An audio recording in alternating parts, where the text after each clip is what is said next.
Kauragon, welcome back to my channel. So ngayong araw na to magluluto tayo ng pili.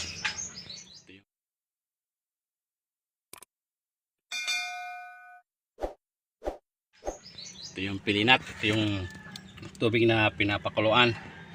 Papakuluan muna natin itong mga 10 minutes or 5 minutes. Ayan, bubuhusan natin mga kauragon, mga 1 kilong pili yan. Hintayin natin na kumulo. Tapos titingnan natin kung pwede nang mabalatan. Sakto lang yung tubig. Kailangan hindi siya kailangan yung tubig ay apaw.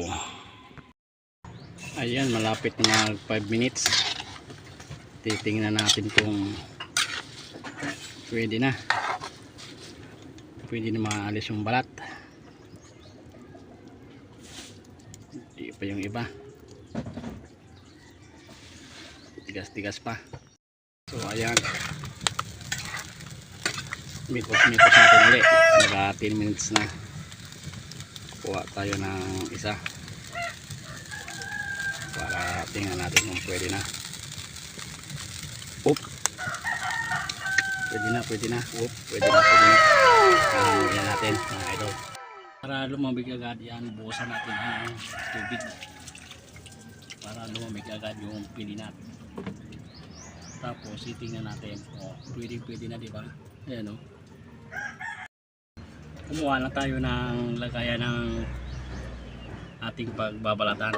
Ito naman yung lagayan ng balat, mga kauragon, para sugid.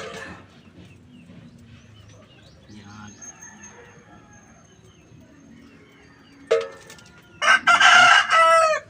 Okay na. A few moments later. Ito na po ang ating pili. Kailangan muna natin ng prituhin.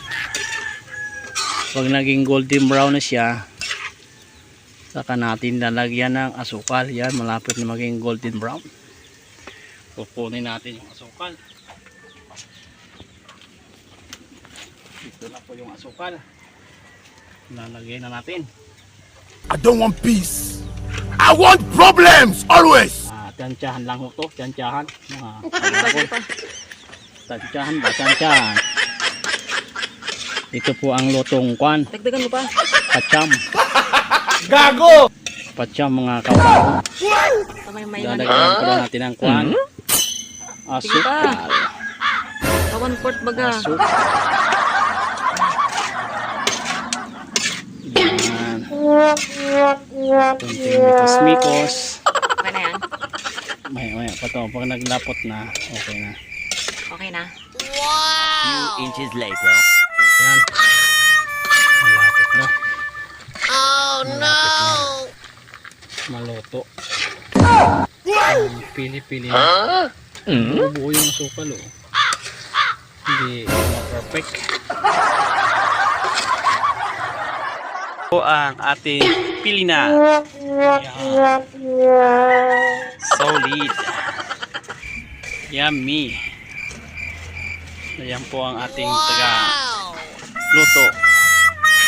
Ipangga.